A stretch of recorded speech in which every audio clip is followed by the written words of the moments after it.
Hello, everyone. We're going to be in here in just a minute. Thank you for coming today. This is another chapter, another episode of Real Estate Talk. And we're going to have today actually someone that I met a few years ago, a really good friend now, that through a network of real estate investors. And he's someone that I really, like I said, I met through a few years ago, and I really seen and follow his growth. He's a real estate investor, and he's a real estate broker as well. And his name is Pierre Mason. So I'm gonna bring him over right now, and we're gonna start the conversation. Hello, Pierre. How are you, man? Christian, good morning. Good morning. Good, Good morning, good, everybody. good morning, man. So Feeling thank you good, for man. How coming. about you? How you feeling? Uh, doing great, man. Just actually, everybody like as everybody else, right? We have a little bit extra time in our hands, and I start about thinking about what else I can do, what else can I learn doing, and we started. I thought about I should probably.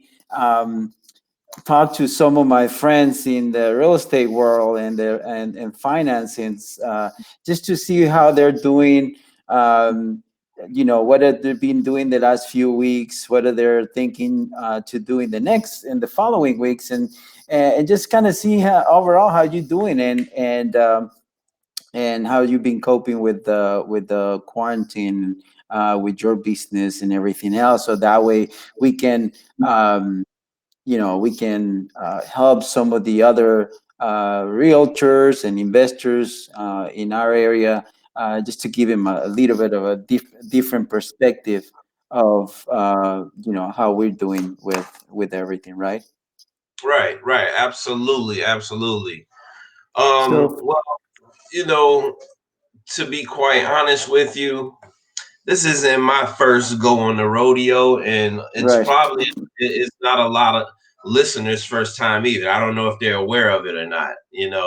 Right. We've having down my. I've actually I made my first investment at 18 years old in the year 2000. I was still a senior in high school.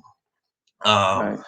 I actually, at the time, the person who was guiding me, it was a gentleman. He was a pastor, as a matter of fact. He was my pastor, and Okay. he was a self-made millionaire through the real estate. So I got all this money. It's like over 60K cash. And the funny thing is how life happens is, success leaves clues, right?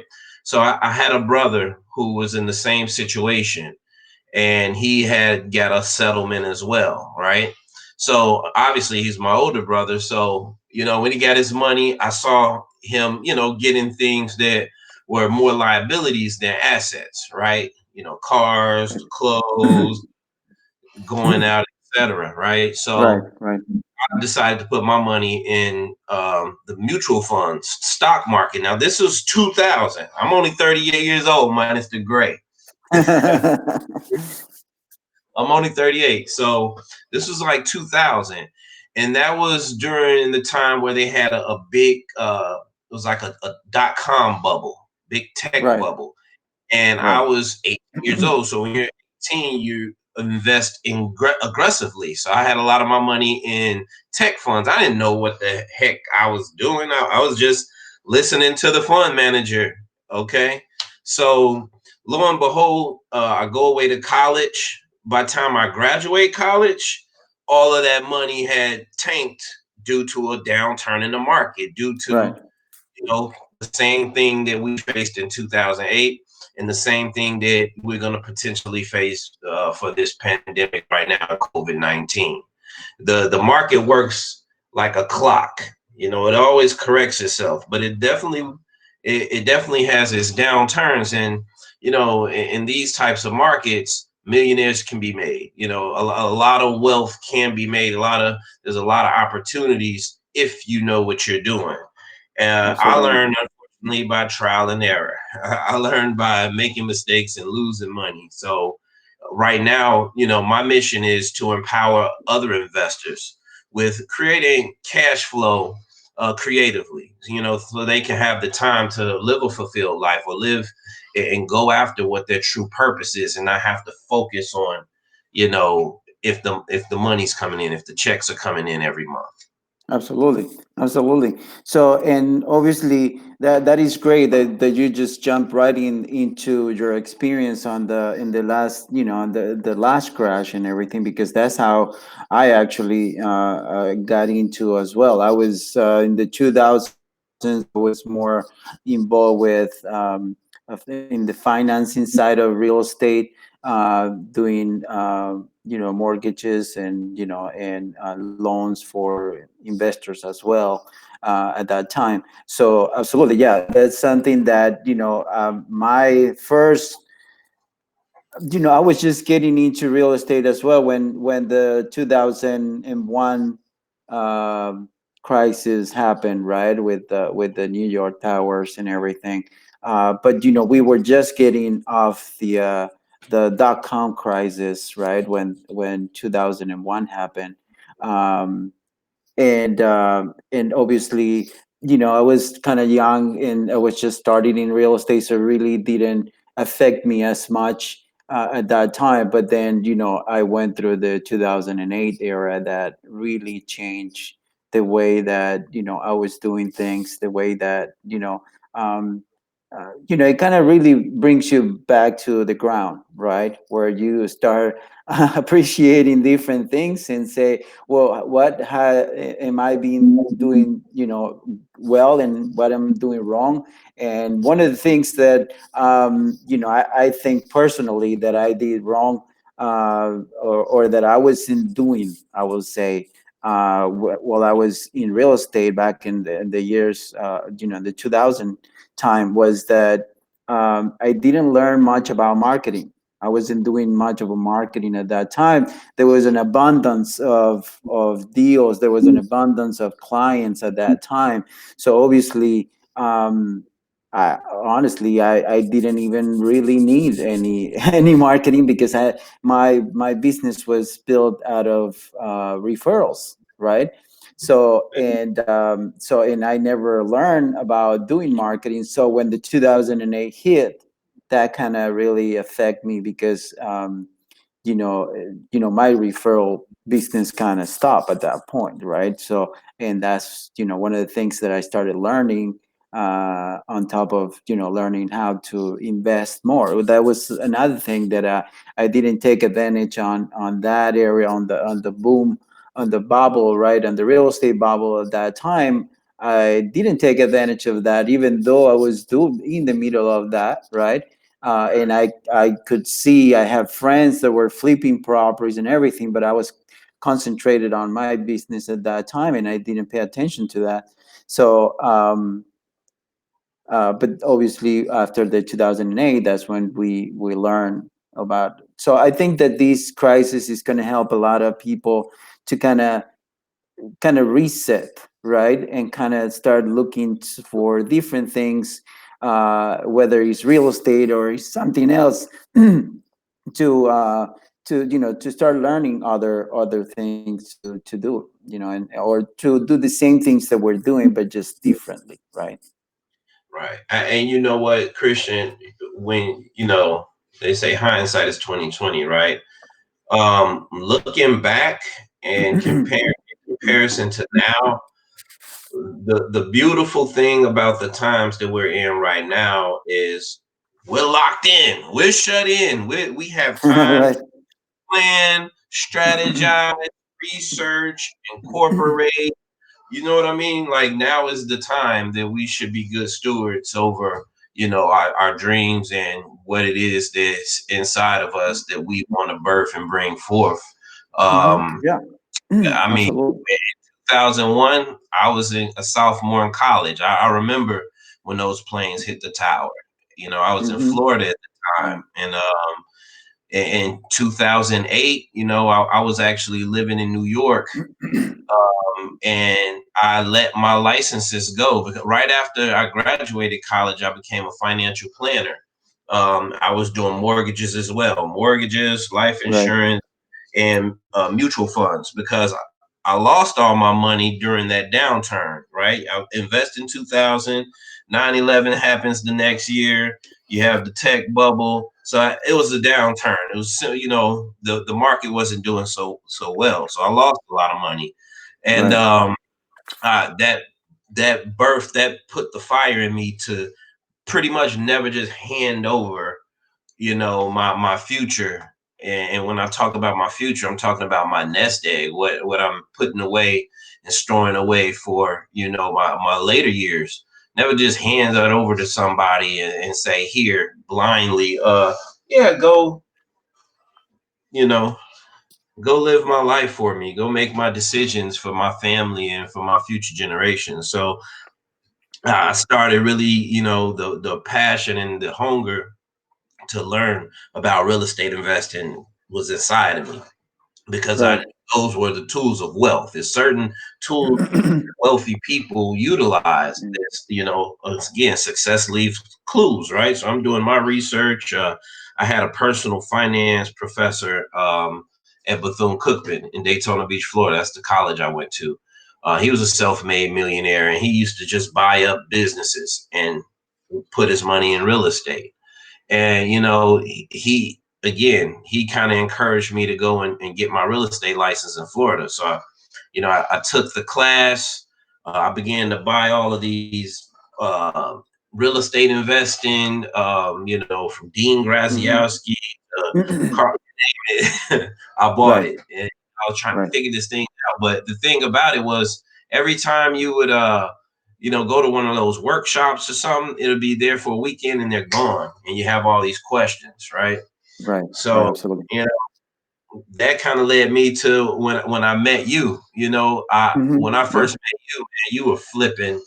I mean, my gosh, it was like every house that I was going on a tour, you were involved in the flip. So I said, this is a guy I need to know. And that's why I called you that day and said, hey, man, you wouldn't mind mentoring me on this wholesaling thing, because a lot of people just watch HGTV and they think when they think about real estate and real estate investing, they just think about fixing and flipping, and that's where it stops. But there's so many different ways, like you said, it's all about marketing. There's so many different ways to actually, find a motivated seller and solve their problem.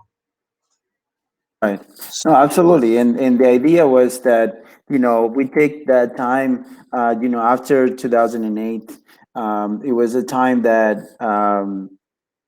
obviously always these crisis, we know that is coming. Everybody's been saying, well, the market is going to need a correction anytime soon, and they've been talking about this thing for the last 2 years. Okay, that they're saying next year is coming, next year is coming, but the market was, had a couple of things that, the last year it was kind of sort of slow in real estate.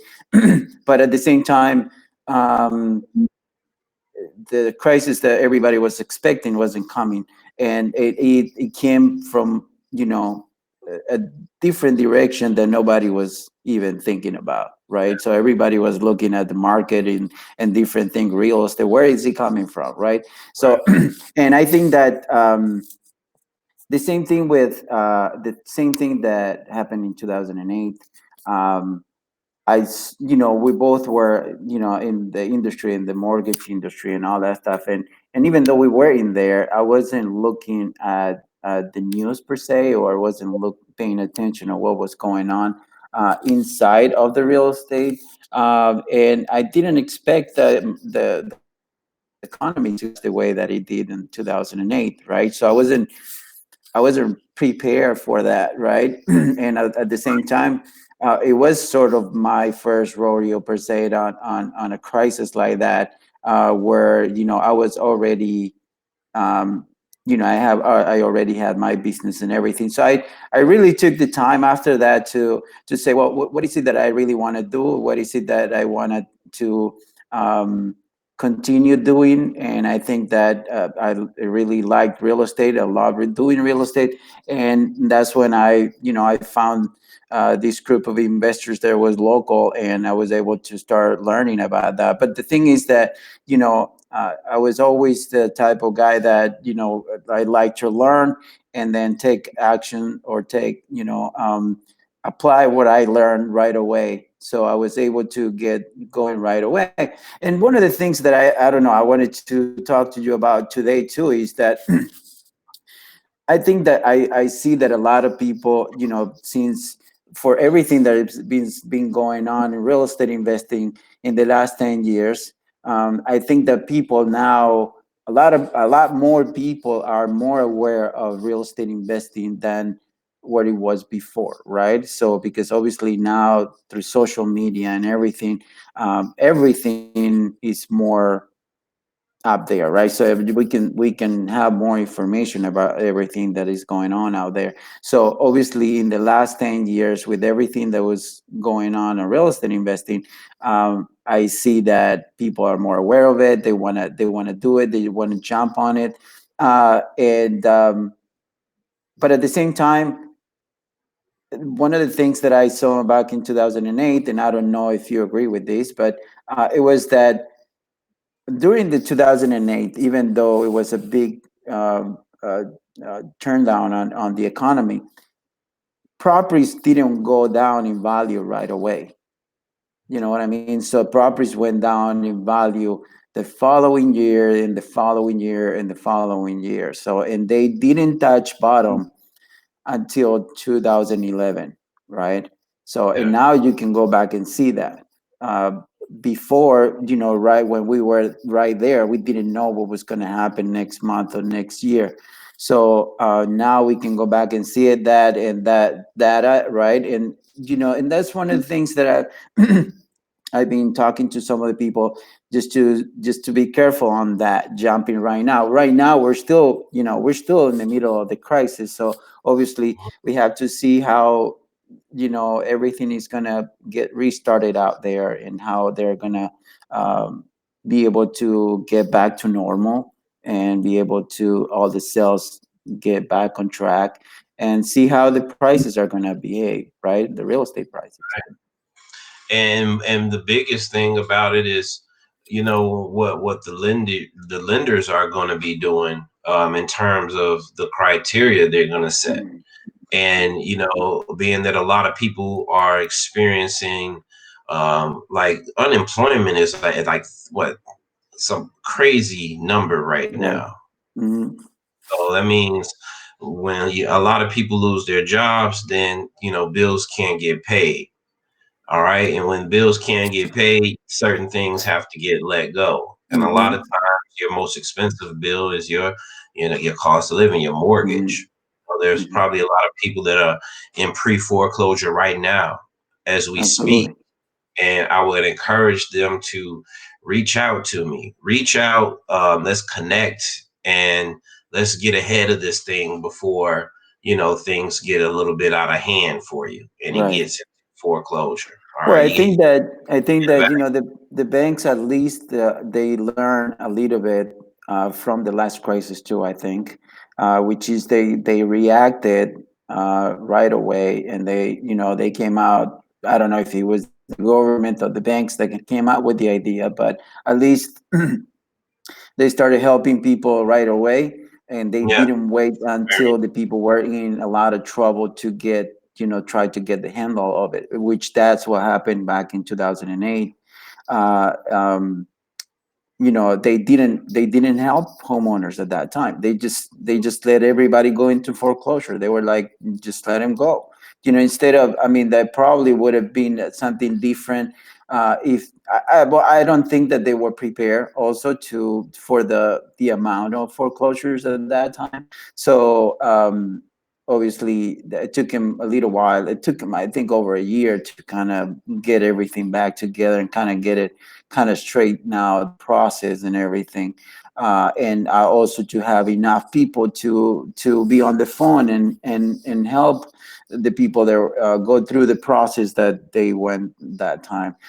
Because obviously, I think that at that time it would have helped also to, if they would have go straight to those homeowners and give them some sort of help right from the beginning, it would have been a different story, I think.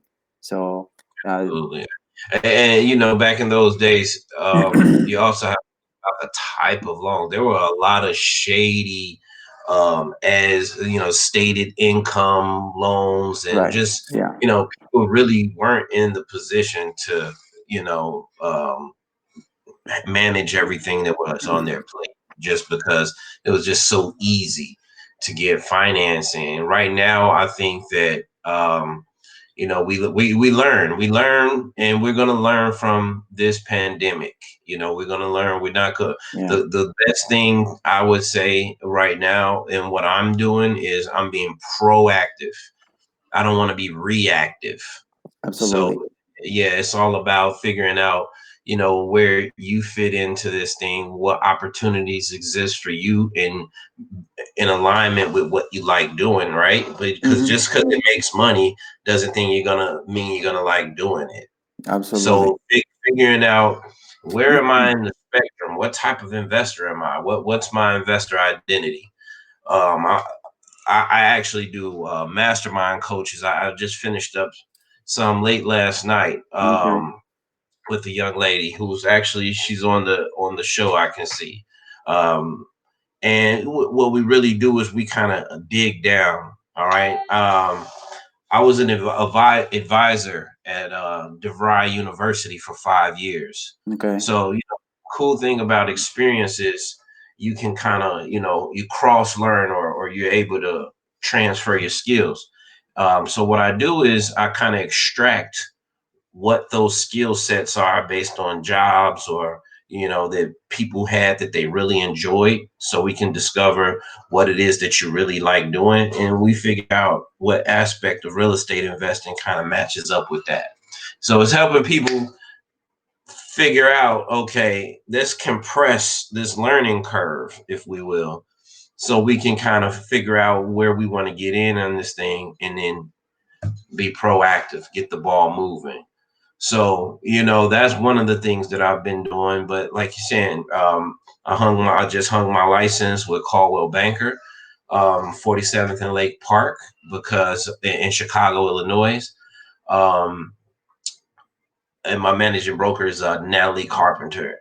Right. The reason I actually I went with them is because, first of all, the network, the brand name, the training, and there's going to be a huge opportunity or influx in that area, specifically, Hyde Park, Bronzeville. So, those are areas that I'm looking to, operate in, niche areas, if you will, that, I'm looking to help people gain access to. Right. Well, and plus, I mean, we last year here in Chicago, there was a change also on the law, on the real estate law, that a lot of the wholesalers that were Yeah. doing real estate, that now they have to get licensed. So everybody's been getting licenses last year to do some of the real estate investing. If they're looking to do some wholesaling, obviously they do need that. So that was actually bringing a lot more brokers into the market as well, right? So it That was was my a, reason. I'm gonna be honest. That was my reason that I initially got it. Mhm.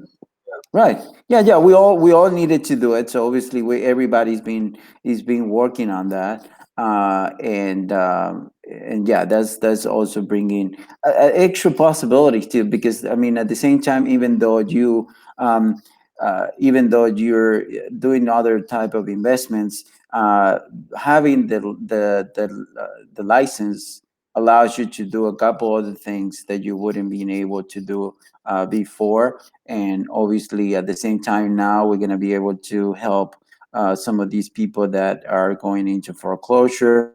And I mean, and that's one of the reasons why I thought about these real estate talks, and about jumping on Facebook and kind of giving try to give some of the new investors and the new people that are coming into the real estate. The new people have new licenses, and they were just starting in the last few months, and this kind of hit them sideways, right? Just to kind of show them, how they can do different things to stay on top of their business, and even though we're in the middle of crisis, there's always a way to work in real estate. And now one of the ways will be to help all those people that are going to be in trouble. Either help them stay on their home, or to sell their properties, right? Absolutely. And man, kudos to you. Round of applause for this platform because it's needed. It's Oh, needed in this. absolutely. Yeah. Absolutely. I mean, It's there's a lot of information out here, Christian, but it's not wisdom. And the amount of right. experience and the different facets of real estate, from mortgages to flipping to wholesaling, you have that experience, and that's what people need. They need direction right now because it's so Right. much everywhere. If you go to YouTube, there's a Joe McCall, lease options, seller financing. You Yeah. get it's just a bombardment of different Of people out things. here doing different Right, things. and So people out there, they all tell you different things. yeah, Obviously, because they're selling a product or they're selling some education, and obviously that's they're saying, well, the wholesaling is dead. That now you need to be doing this, or the fix and flip is dead, and blah blah blah. And honestly, none of it is none of them yeah, are dead. I mean, it's just never. everybody has to adapt. Right. Everybody just have to adapt to the situation and just do something different, right? So obviously, one of the main things now are the properties are going to go down in value, and one of the great things that came out also from the last real estate crisis was Airbnb. Okay, and Airbnb, even though right now is hurting, right? Because right now most of Big those time. hosts are not hosting anybody on their homes, but at the same time they're adapting too, right? And but they came out of the last crisis trying to help people make some money to stay on their homes and be able to pay their mortgage, right? So now Airbnb, I think, is going to be a great tool for a lot of real estate investors and realtors like yourself and investors like yourself to help these new generation of foreclosures and people that are maybe that they're gonna, because there's a lot of people that got hurt whether they have an education or not, right? This is not, it has nothing to do with that. So some people are going to be able to get a job faster than others, right? So but at the same time they still got to pay their bills, they still got to pay their mortgage, they still got to pay those everything that they have. And right now a lot of people are getting unemployment, which is cool, but that's going to run out too. It's not going to be forever, so it's going to get to a time that they're going to stop that. The bank are going to stop also the help with the payments. They're not going to keep going forever. So and they're going to need some sort of income. Deferment. Yeah, a lot of these companies are giving you deferments, and, Hmm. they're not. What they're doing is they're piling up all of those payments in one big Yeah. payment, so it's kind of like a balloon. And the education piece with in terms of financial literacy is where there's a big divide. There's some people that know what it is that's going on. There's a lot of people that don't know. So Right. I mean, that's why I said for what you're doing, man, kudos to you because there's a need. There's a huge need. There's a Oh, huge need. absolutely. Well, and this is coming from also from myself, right? So I was like, the last time when we went through this crisis, right? It was like, where do I go? What do I need to do? Where do I get some information on what to do? Because I mean, you might be good, you might be a good expert on what you're doing, but sometimes you need guidance on different things like your business or financing or whatever that is, right? So and so obviously this is something that we can help some of the new real. I mean, obviously everybody that went through the last crash, hopefully they learn, and now in the last 10 years they learn, and then but there's going to be a lot of investors too, a lot of fixed flippers, right? Also that have properties that are working on it right now, and Yeah, they don't know what they're going to do with it afterwards, yeah. right? Because we don't Well, know what's going to happen, right? definitely gonna have to get creative out there. Yeah. Oh, absolutely, absolutely, and that's actually last Saturday we had I have the first talk with another friend of mine, Russell, which is he's a wholesaler, but he's very creative. That's one of the things that I like about him. Super creative on working with his investments, and now he's already working to see what is he going to do with the properties that he already has. He's putting a plan together to say, okay, I can sell these properties. What else can I do to keep him going, right? And not just sit and cry, right? I mean, because obviously that's not going to help. So, and that's one of the things that I like about him. I mean, he's been an investor for the last 10 years, and that is, one of the things I think that people looking at education right now, right? People looking at education in real estate. That there is a lot of new realtors out there too that even though you get the license doesn't mean that you have the full education to help some of these real estate investors that are going to get in trouble too. We're not only talking regular homeowners. Regular homeowners is one thing, but then it's a big huge wave of real estate investors that are going to get in trouble. A lot of fix and flippers that are not being able to finish their projects. I'm talking to some of them right now, just because they're stuck on their projects, they're run out of money. The cash flow situation is affecting them right now, and obviously that's gonna make a huge impact on their business. And again, if you're not creative enough, you're not going to be able to finish that project and to get that property sold. So. Yeah. Hey, I think you said a very, very valuable piece earlier. It was a valuable seed, and I don't know if everybody picked it up. You talked about marketing, right? In Mhm. marketing or your market, you have to really know who you want to serve.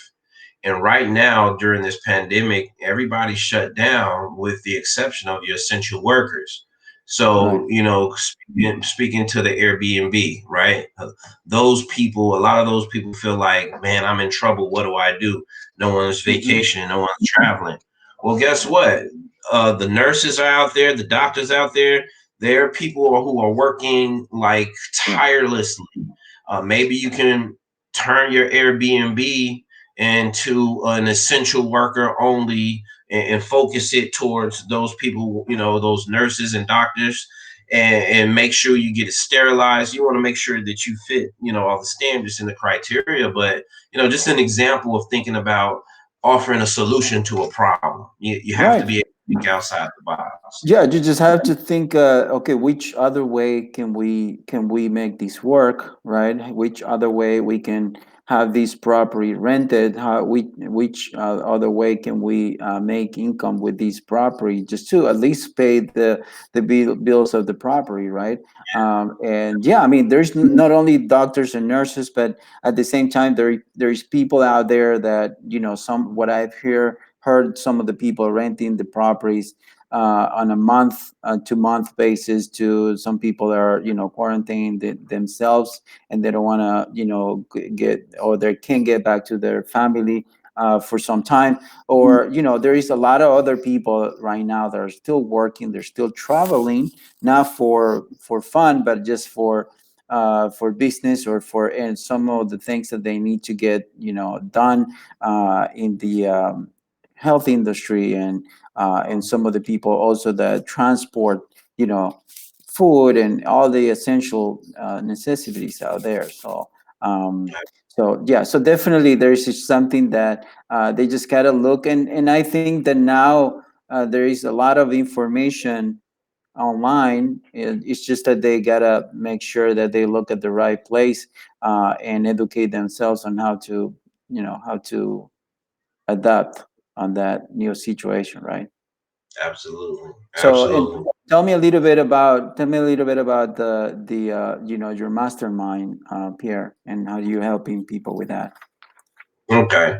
Well, I think all of us are born, with a specific purpose, right? Hmm. We're all born to work, but a lot of times we get lost in translation when it comes to working. We think, okay, we're supposed to work for someone else. Okay. And I'm not, against being an employee by no means, but I am a big advocate for everyone having some type of, entrepreneurial endeavor or owning some type of business on the side. Okay. Right. Just for the benefits of it. So what the Absolutely. mastermind does is we we help people discover what it is that they enjoy doing. Where are their skill sets?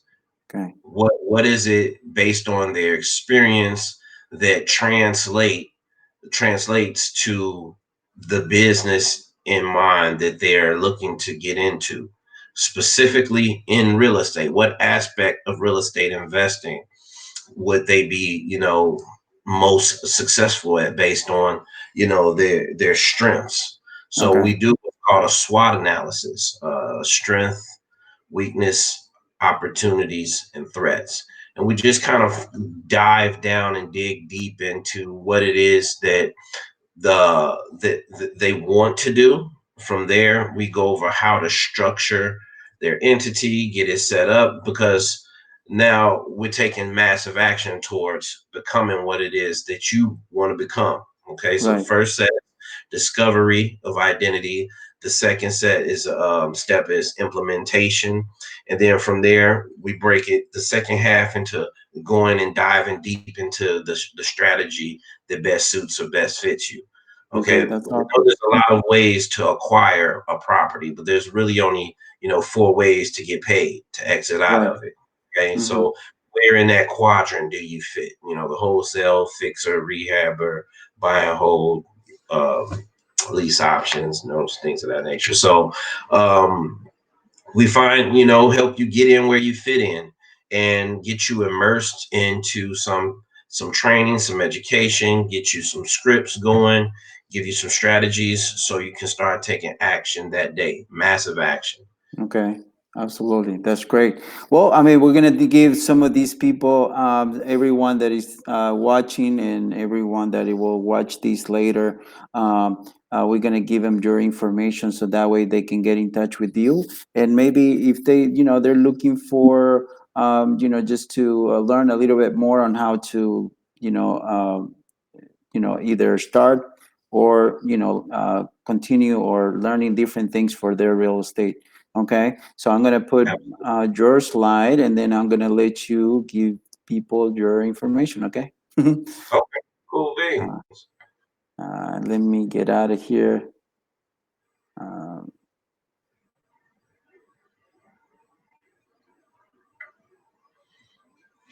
Okay, so everybody, you see, you can reach me at Facebook. My name is Pierre A. Mason on Facebook. Pierre A. Mason, like you see on the screen. On LinkedIn, it's Pierre Mason. My Instagram is JPM Solutions Incorporated. That's J like John, P like Peter, M like Mary, Solutions Incorporated _REI. Okay. You can find me on Twitter, Pierre Mason 5. Those are my social media outlets. I'm very active, specifically on Instagram, Facebook, and LinkedIn. I'm new to the Twitter world, so bear with me. I do have a lot to say. I just have to remember to post it. And most importantly, guys, you can email me, okay? Pierre.mason@cbrealty.com. Pierre.mason@cbrealty.com. Okay. My phone number is 708-250-2010. Again, my business phone, 708-250-2010. Let's connect, guys. Let's get together. Let's mastermind. Let's put ideas together. Let's create some group economics. Let's create community. It takes a village, guys, and real estate investing is a team sport. You know. Absolutely, absolutely. Well, Pierre, I really appreciate you. I thank you very much for saying yes to me and join me today and kind of giving people some wisdom. We're gonna do it again, man. We're gonna continue to do this because I really like it. This is something that at least I learn or I'm learning right now to do how to be in front of do some Facebook lives and leave the fear away per se Yeah, and yeah. enjoy it because enjoy just the conversation. It's a great way to actually I haven't seen anybody for a while now for a couple of months, so it's good to see a familiar face and talk to you and and give people some information on what we can do for them. Absolutely. All Christian, right. man, it's always a pleasure, man. I'm just a phone call away, email, whatever you need, bro. You know I'm here. Absolutely. Absolutely. All right, man. Thank you very much. And I'll see you in the next one. Okay. All right, man. Take care, Christian. All right. Bye. All right. So the next thing that we're going to quickly say, we're going to just say a thank you to our sponsor that is National Corporate Credit. These guys are helping us. Put this together and definitely are a company that is right now helping a lot of the real estate investors out there, a lot of the business owners that are looking for funding right now. You can get absolutely up to $250,000 in anywhere from 7 to 14 days with them. They have business lines of credit and they have term loans. Okay, business can get access to revolving lines of credit up to 150,000 and or term loans up to 300,000. Term loans are just liquid cash, and those loans are uh, from 5 to 7 years. Okay, so if you like more information about that, about those loans, just please call them at 847-220-7247 or go to getunsecuredcredit.com. Again, this is it's great for real estate investors that are looking for additional fund for their deals if they want to buy deals or they want to finish their deals. Okay, and also for those business owners that are looking for some cash flow right now. Okay, so thank you very much. Thank you everyone for joining me today. If you're watching this on a replay, I thank you too. And please share and like it so we can spread the word a little bit more. All right. And finally, if you would like to get in touch with me, I'm going to leave my information here so that way you can um, uh, get in touch with me and I'll see you on the next one. Okay. The next one will be on Wednesday. Actually, today is Monday, so Wednesday for the 6th, I'm gonna have Teresa Pansica. She's a real estate attorney. Sorry, she's a real estate attorney from here, from Chicago, and she's going to be giving us some wisdom about foreclosures and short sales. Okay, there's going to be a huge amount of short sales coming in, another wave of it. So, and you can learn a great deal with her. All right. So, thank you again, and I'll see you on Wednesday at 11 a.m.